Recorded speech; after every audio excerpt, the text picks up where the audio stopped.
All right, I'm on the 40th Street siding where they keep these plastic hoppers. You can see them working down there.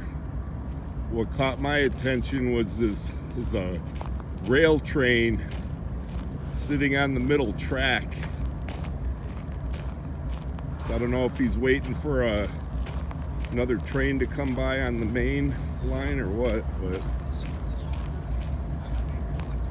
let's walk up here and take a look. It's loaded.